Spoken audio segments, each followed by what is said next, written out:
Hello friends, welcome to जंगल जी के class. आज हम लोग इस वीडियो में सीटेट प्रीवियस ईयर के क्वेश्चन पेपर को हल करेंगे। 2011 से आज तक जितने भी सीडीपी बाल विकास के प्रीवियस ईयर के क्वेश्चन पेपर पूछे गए हैं, सभी को सेट बाय सेट रिवीजन करेंगे। दोस्तों, अगर आप लोग सीडीपी के प्रीवियस ईयर के जितने भी क्वेश्चन पूछे गए हैं सभी को अच्छा से समझकर हल कर लिया तो मेरा विश्वास मानिए आप लोग सीटेट को बहुत ही आसानी से क्रैक कर सकते हैं। तो आइए दोस्तों, आज हम लोग देखते हैं सेट 1 जो कि 26 जून 2011 को पूछे गए हैं। तो चलिए दोस्तों स्टार्ट करते हैं। तो आइए दोस्तों, अब हम लोग देखते हैं क्वेश्चन नंबर 1 को। क्वेश्चन नंबर 1 में लिखा हुआ है शिक्षा के क्षेत्र में पाठ्यचर्या शब्दावली खाली स्थान की ओर संकेत करती है। शिक्षा के क्षेत्र में पाठ्यचर्या जो है वो शब्दावली किस ओर संकेत करती है? सबसे पहले पहला ऑप्शन में लिखा हुआ है शिक्षण पद्धति एवं पढ़ाई जाने वाली विषय वस्तु के बारे में। शिक्षण पद्धति एवं पढ़ाई जाने वाली विषय वस्तु के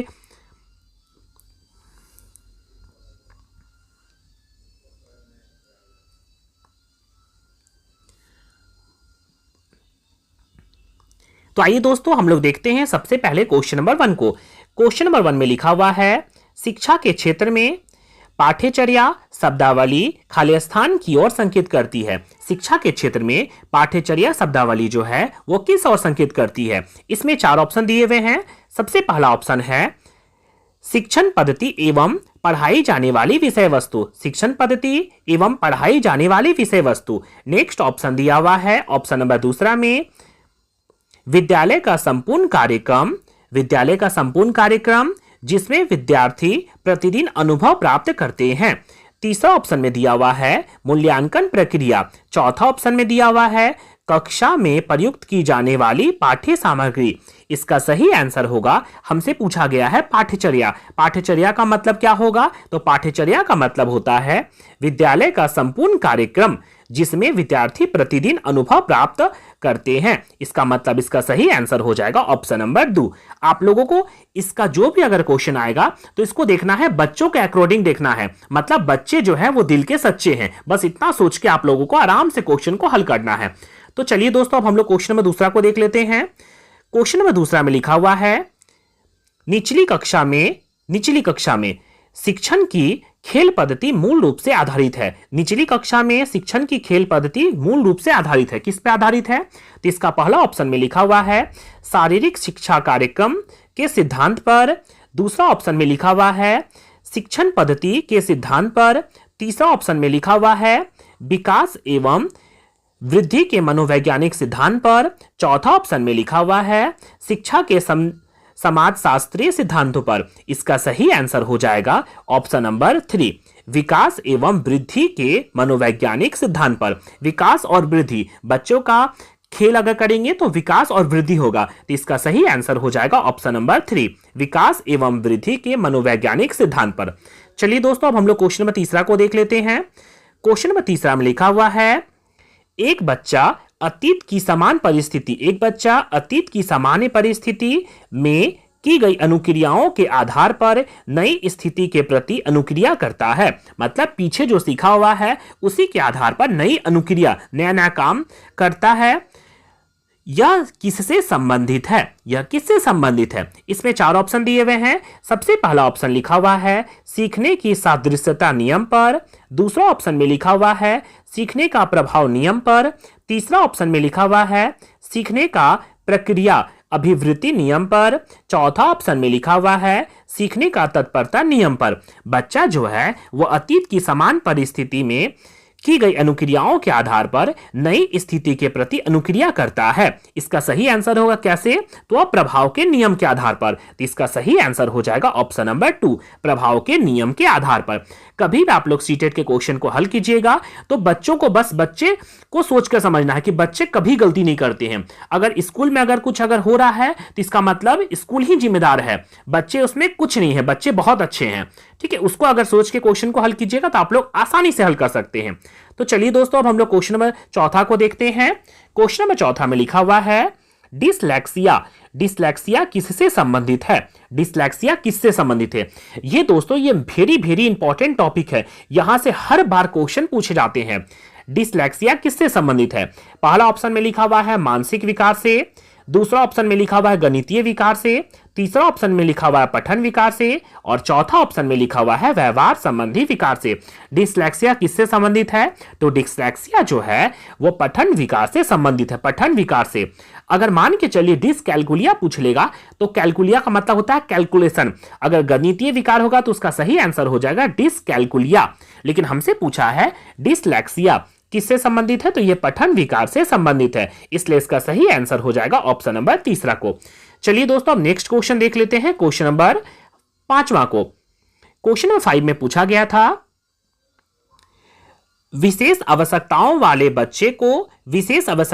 बच्चे को शिक्षा उपलब्ध कराई जानी चाहिए। विशेष उपलब्धता वाले बच्चे को शिक्षा उपलब्ध कराई जानी चाहिए। कैसी शिक्षा उपलब्ध कराई जानी चाहिए?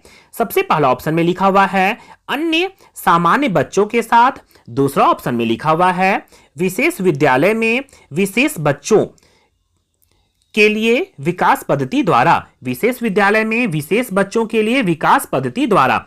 तीसरा ऑप्शन में लिखा हुआ है विशेष विद्यालय में, चौथा ऑप्शन में लिखा हुआ है विशेष विद्यालय में विशेष शिक्षक द्वारा। इसका सही आंसर हो जाएगा ऑप्शन नंबर 4। क्वेश्चन में हमसे पूछा था विशेष आवश्यकता वाले बच्चे को शिक्षा उपलब्ध कराई जानी चाहिए। कैसी शिक्षा उपलब्ध कराएंगे? तो विशेष विद्यालय में विशेष शिक्षकों के द्वारा। ऑप्शन नंबर 4 इसका सही आंसर हो जाएगा। चलिए दोस्तों अब हम लोग आते हैं क्वेश्चन नंबर 6 को। क्वेश्चन नंबर 6 में पूछा गया था आकलन को उपयोगी और रोचक प्रक्रिया बनाने के लिए खाली स्थान के प्रति सचेत होनी चाहिए। आकलन को उपयोगी और रोचक बनाना है। कैसे बनाना है? उपयोगी और रोचक बनाना है, तो उसके लिए खाली स्थान के प्रति सचेत होनी चाहिए। तो इसमें 4 ऑप्शन दिए हुए हैं। पहला ऑप्शन में लिखा हुआ है अलग अलग विद्यार्थियों की तुलना, अलग अलग विद्यार्थियों में तुलना करना, ये एकदम गलत है, विद्यार्थी में कभी तुलना नहीं करना है। दूसरा ऑप्शन में लिखा हुआ है विद्यार्थियों को बुद्धि या औसत शिक्षार्थी की उपलब्धि, विद्यार्थियों को बुद्धि और औसत शिक्षार्थी की उपलब्धि देना ही, उपलब्धि सभी नहीं देना है, उपलब्धि प्राइज सब एकदम नहीं देना है, ये सब बच्चे में उच्च नीच देखा जाता है, इसलिए इसको ऑप्शन एकदम रहे तो काट देना है। तीसरा ऑप्शन में लिखा हुआ है शैक्षिक और सशैक्षिक क्षेत्रों में विद्यार्थी के सीखने के बारे में जानकारी प्राप्त करने के लिए विविध तरीकों का प्रयोग करना, अलग अलग तरीकों का प्रयोग करना। चौथा ऑप्शन में लिखा हुआ है फीडबैक देने के लिए तकनीकी भाषा का प्रयोग करना। नहीं, फीडबैक देने के लिए तकनीकी भाषा का प्रयोग नहीं करना है। इसका सही आंसर हो जाएगा बच्चों को जब भी पढ़ाना है या सिखाना है तो विविध तरीकों का उपयोग करना है। तो ऑप्शन नंबर 3 शैक्षिक और सशैक्षिक क्षेत्रों में विद्यार्थियों के सीखने के बारे में जानकारी प्राप्त करने के लिए विविध तरीकों का प्रयोग करना, अलग अलग तरीका का प्रयोग करना है, इसलिए इसका सही आंसर हो जाएगा ऑप्शन नंबर 3। चलिए दोस्तों अब नेक्स्ट क्वेश्चन देखते हैं, क्वेश्चन नंबर 7 को। क्वेश्चन नंबर 7 में लिखा हुआ है प्रतिभाशाली। याद रखिएगा दोस्तों, यह भी वेरी इंपॉर्टेंट टॉपिक है। आईक्यू लेवल से हर बार एक क्वेश्चन पूछे जाते हैं, हर बार एक क्वेश्चन पूछे जाएंगे। अगर आपसे क्वेश्चन पूछेगा कि आईक्यू चार्ट में प्रतिभाशाली बच्चों का कितना आईक्यू होता है, तो ये होता है 140 से ऊपर, या फिर कभी कभी आईक्यू लेवल 120 देगा तो आप लोग उसको टिक कर सकते हैं। क्वेश्चन आपसे पूछेगा कि प्रतिभाशाली विद्यार्थी का आईक्यू लेवल कितना होता है, तो 140 से प्लस होता है, या फिर कहीं कहीं 120 अगर रहेगा तो भी आप लोग टिक कर दीजिएगा।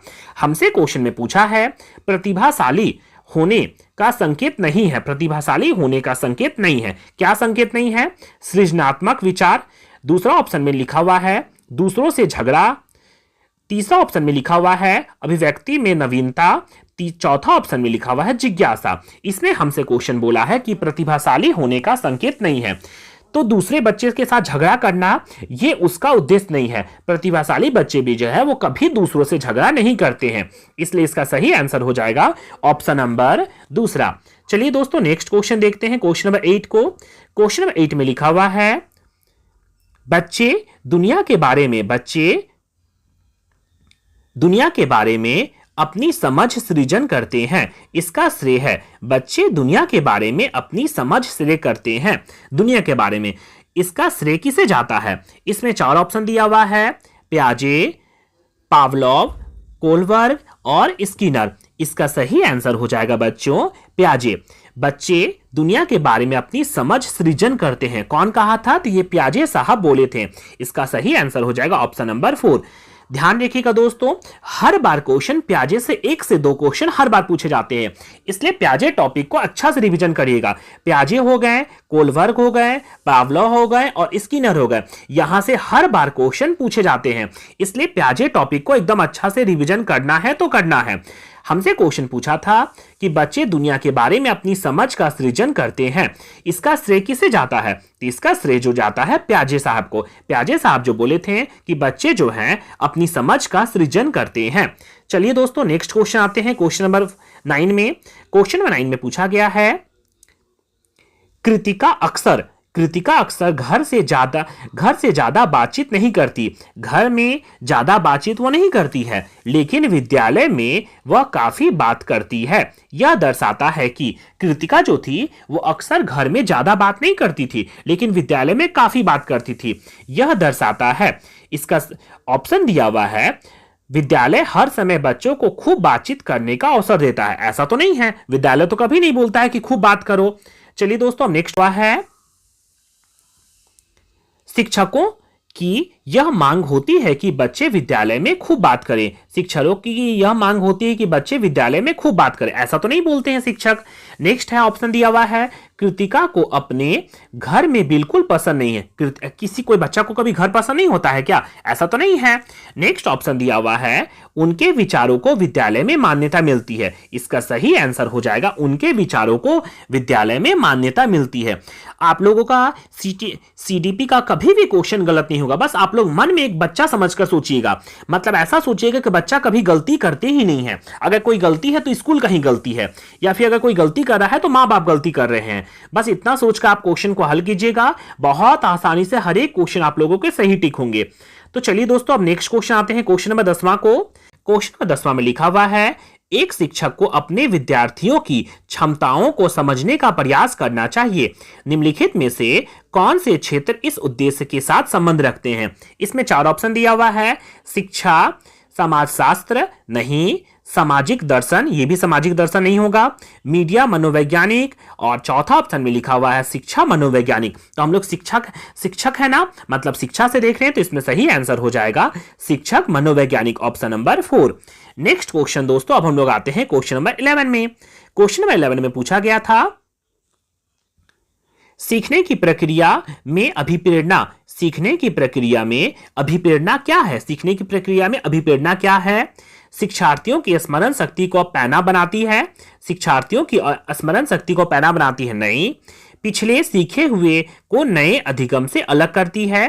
पिछले सीखे हुए को नए अधिगम से अलग करती है, नहीं। बच्चे जो पीछे सीख के आते हैं उसी के आधार पर और आगे काम करते हैं, इसलिए यह भी नहीं होगा। तीसरा ऑप्शन में लिखा हुआ है, शिक्षार्थियों को एक दिशा में सोचने के योग्य बनाती है, नहीं। एक दिशा में तो सोचना ही नहीं है, एक दिशा, केवल, एकमात्र, ये सब आएगा तो सबसे पहले उसको कटकुट कर देना है। चौथा ऑप्शन में लिखा हुआ है, शिक्षार्थियों को सीखने के प्रति रुचि का विकास करती है। हाँ, यह सही होगा, ऑप्शन नंबर 4। शिक्षार्थियों को सीखने के प्रति रुचि का क्या करती है? विकास करती है। चलिए दोस्तों अब नेक्स्ट क्वेश्चन आते हैं, क्वेश्चन नंबर 12 को। क्वेश्चन नंबर 12 में पूछा गया है, सीखना समृद्ध हो सकती है।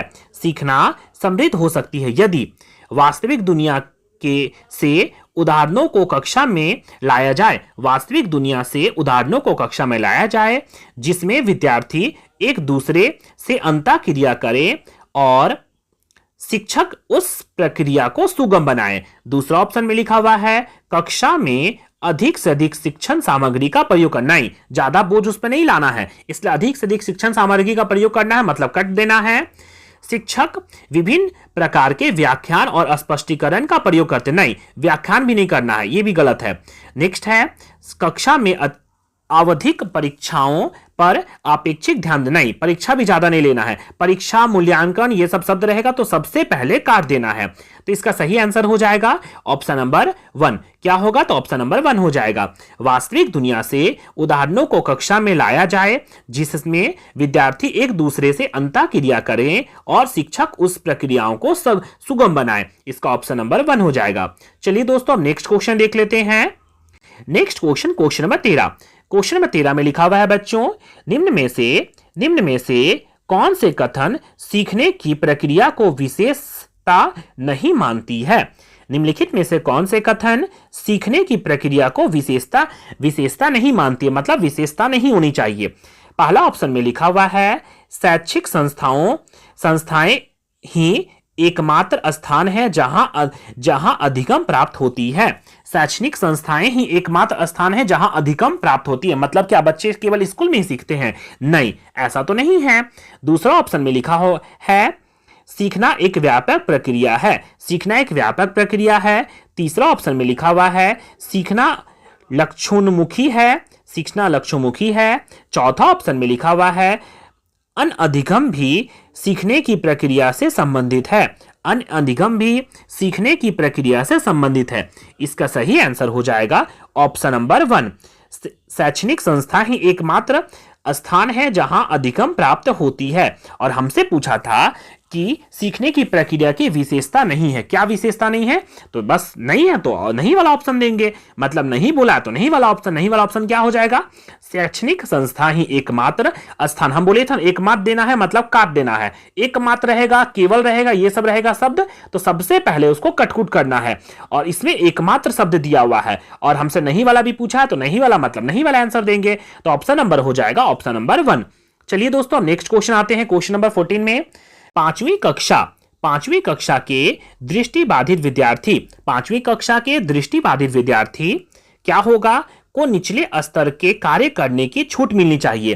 क्या बोल रहा है? निचले स्तर के कार्य करने की छूट मिलनी चाहिए। नहीं, दृष्टिबाधित है तो ऐसा नहीं कि दृष्टिबाधित है उसको कम कार्य करना है, बस खुल के उसको जीना है, ऐसा कुछ नहीं है। दृष्टिबाधित जैसे सब काम करता है वैसे ही भी करेगा, ठीक है। उसको नीचे दिखाना नहीं है कि तुम दृष्टिबाधित हो, ऐसा कार्य नहीं कर सकते हो, तुमको नीचे कार्य करने, ऐसा कुछ नहीं है। तो इसका ये तो नहीं होगा।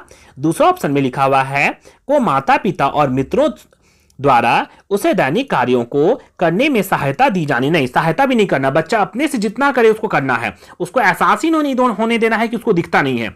तीसरा ऑप्शन में लिखा हुआ है के साथ कक्षा में सामान्य व्यवहार किया जाना चाहिए। हाँ, ये एकदम सही है। दृष्टिबाधित है, क्या हुआ? जैसे नॉर्मल है वैसे इसके साथ भी व्यवहार करेंगे, तो के साथ कक्षा में सामान्य व्यवहार किया जाना चाहिए। ऑप्शन नंबर 3 हो जाएगा। और आगे लिखा हुआ है और श्रव्य सीडी के माध्यम से सहायता उपलब्ध कराई जानी। हाँ, ये हो सकता है, अगर हो सके तो श्रव्य सीडी दिखता तो नहीं है तो सुनने वाला कोई सीडी होगा उसके माध्यम से इसको उपलब्ध कराई जानी चाहिए। चलिए चौथा ऑप्शन भी देख लेते हैं। चौथा ऑप्शन में लिखा हुआ है के साथ कक्षा में विशेष व्यवहार किया जाना चाहिए। नहीं, ऐसा कुछ नहीं करना, विशेष व्यवहार ऐसा कुछ नहीं, नॉर्मल जैसा सब होता है वैसे ही सब होगा। चलिए क्वेश्चन दोस्तों अब आते हैं क्वेश्चन नंबर 15 में। क्वेश्चन नंबर 15 में लिखा हुआ है प्राथमिक स्तर की, क्वेश्चन नंबर 15 में लिखा हुआ है बच्चों प्राथमिक स्तर पर एक शिक्षक में निम्न में से किसे सबसे महत्वपूर्ण विशेषता माननी चाहिए। प्राथमिक स्तर पर एक शिक्षक में निम्नलिखित में से किसे सबसे महत्वपूर्ण विशेषता मानना चाहिए। इसमें 4 ऑप्शन दिया हुआ है। पढ़ाने की उत्सुकता, नहीं ऐसा तो नहीं है, सब तो टीचर चाहते हैं पढ़ाने के लिए। धैर्य और दृढ़ता, हाँ ये हो सकता है ऑप्शन में। चलिए लेकिन और आगे ऑप्शन देख लेते हैं। शिक्षण पद्धतियों और विषयों के ज्ञान की दक्षता तो सब में होता है, अतः मानक भाषा को बढ़ाने में दक्षता, भाषा तो सब बढ़ाते हैं टीचर। हाँ, इसका सही आंसर हो जाएगा ऑप्शन नंबर 2। टीचर को धैर्य और दृढ़ता रखनी चाहिए, धैर्य और दृढ़ता, इसलिए इसका सही आंसर हो जाएगा ऑप्शन नंबर 2। आइए दोस्तों अब क्वेश्चन नंबर 16 को देख लेते हैं। क्वेश्चन नंबर 16 में पूछा गया था वह अवस्था जब बच्चा तार्किक रूप से वस्तुओं व घटनाओं के विषय में चिंतन प्रारंभ करता है। वह कौन सी अवस्था है? जब बच्चा तार्किक रूप से वस्तुओं व घटनाओं के विषय में चिंतन प्रारंभ करता है। इसमें 4 ऑप्शन दिया हुआ है। पहला ऑप्शन में लिखा हुआ है संवेदी प्रेरक अवस्था। दूसरा ऑप्शन में लिखा हुआ है औपचारिक सक्रियात्मक अवस्था। तीसरा ऑप्शन में लिखा हुआ है पूर्व सक्रियात्मक अवस्था और चौथा ऑप्शन में लिखा हुआ है मूर्त सक्रियात्मक अवस्था। इसमें 4 ऑप्शन दिए हुए हैं। तो सबसे पहले दोस्तों इस क्वेश्चन को बताने से पहले मैं बता दूं आप लोगों को प्याजे, कोलबर्ग, वाइगोस्की ये सब का टॉपिक एकदम अच्छा से ध्यान रखना है। ये जो क्वेश्चन पूछा गया है दोस्तों ये प्याजे साहब के 4 स्टेज से क्वेश्चन पूछे गए हैं। प्याजे साहब ने 4 स्टेज कौन कौन दिए थे? संवेदी प्रेरक अवस्था, सबसे पहला उसका अवस्था था संवेदी प्रेरक अवस्था जिसमें 0 से 2 साल के बच्चे को रखे थे। फिर नेक्स्ट दिए थे वो पूर्व सक्रियात्मक अवस्था। फिर क्या बोले थे वो? फिर वो बोले थे पूर्व सक्रियात्मक अवस्था, जिसमें वो 2 से 7 साल के बच्चे को रखे थे। नेक्स्ट फिर तीसरा स्टेज वो बताए थे मूर्त सक्रियात्मक अवस्था। मूर्त सक्रियात्मक अवस्था में कौन से एज थे? 7 से 11 साल के बच्चे को मूर्त सक्रियात्मक अवस्था में रखे थे।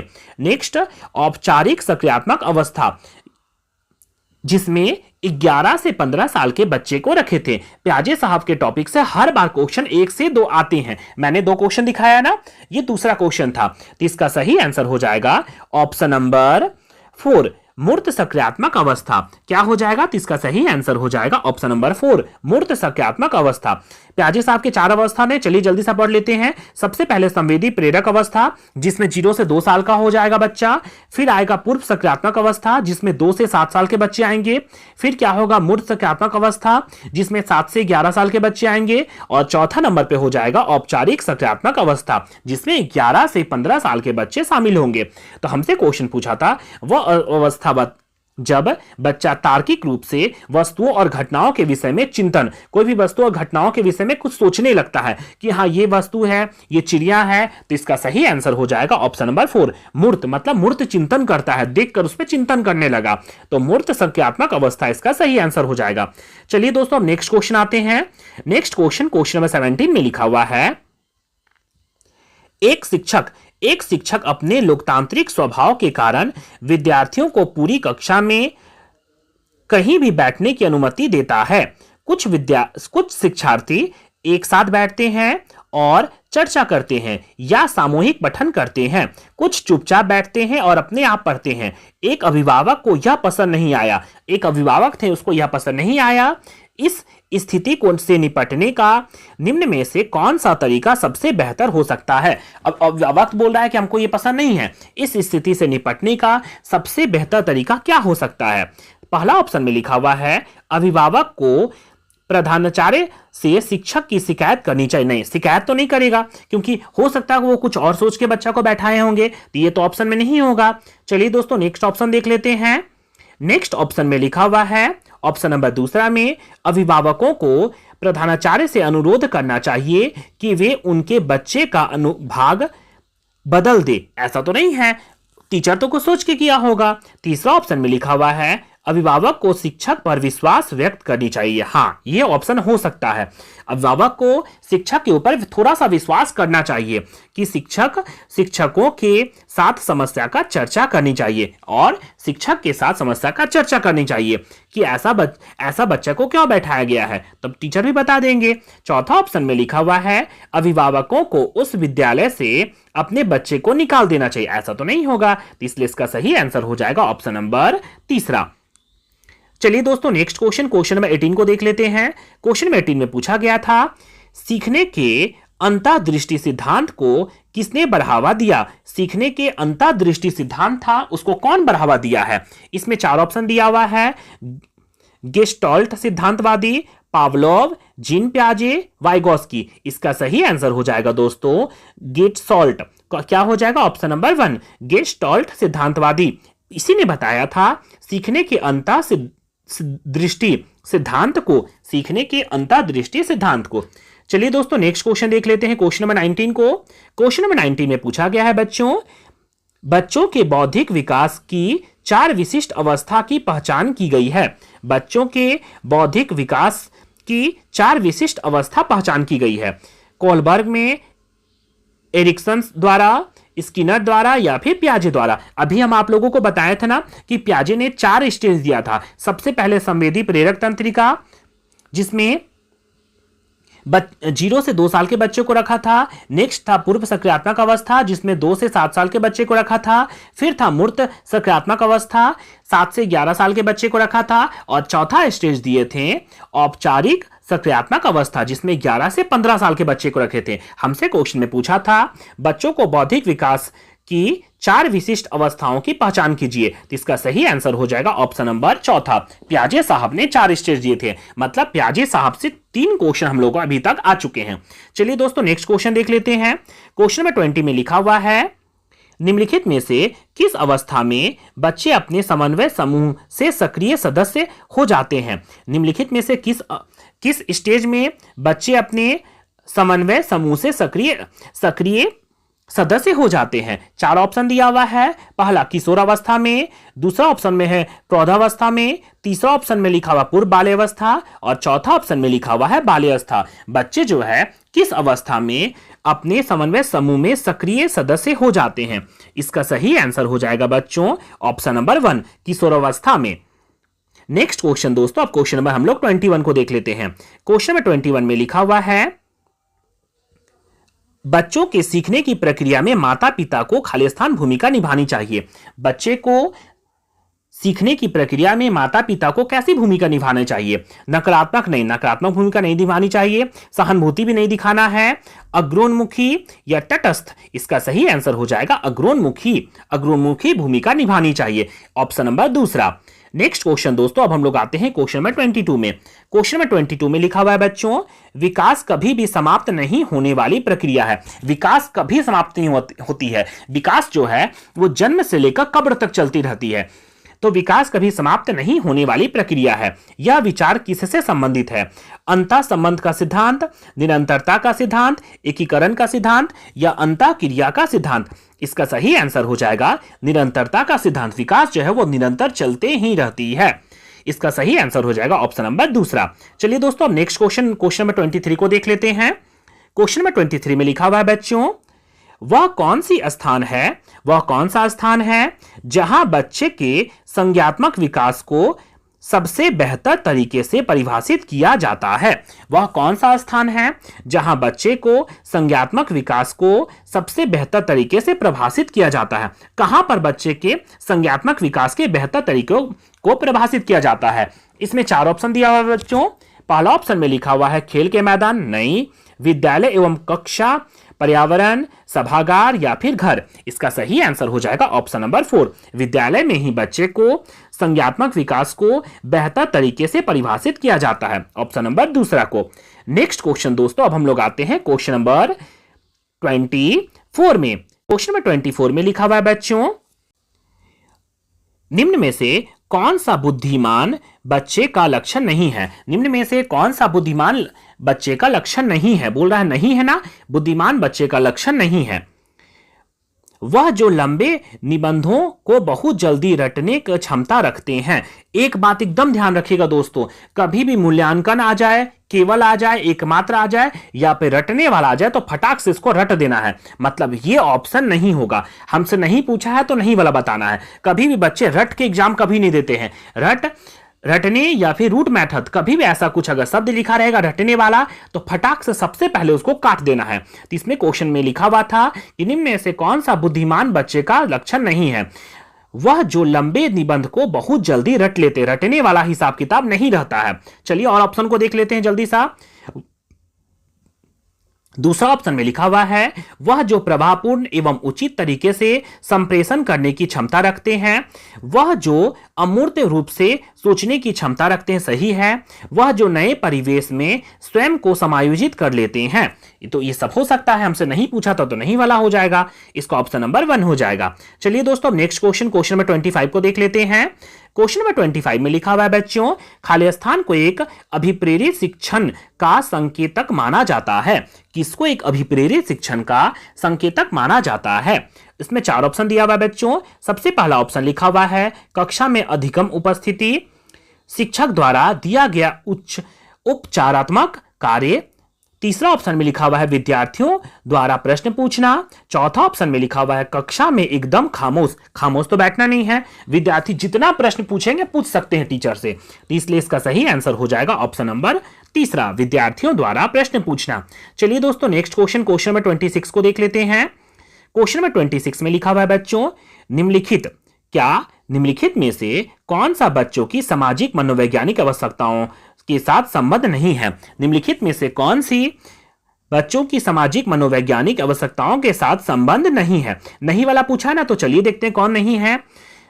सामाजिक अनुमोदन अथवा सराहना की आवश्यकता, चलिए आगे देखते हैं। पहले संवेगात्मक सुरक्षा की आवश्यकता, तीसरा ऑप्शन में लिखा हुआ है शरीर से विशिष्ट पदार्थों को नियमित रूप से बाहर निकालना। ऐसा तो कुछ नहीं है कि हम खाए हैं उसको निकालेंगे, ऐसा तो कुछ होता ही नहीं है विकास या सामाजिक विकास में। तो इसलिए सबसे पहले इसको कट कर देना है कि शरीर के से अपशिष्ट पदार्थों को बाहर निकालना, ये तो जनरली सबका ही ऐसा होता है। इसलिए इसका आंसर हो जाएगा ऑप्शन नंबर 3। ये जो है वो निम्न में से हमसे क्वेश्चन पूछा था कि कौन सा बच्चे के सामाजिक मनोवैज्ञानिक आवश्यकताओं के संबंध नहीं है। इसका ऑप्शन हो जाएगा ऑप्शन नंबर 3।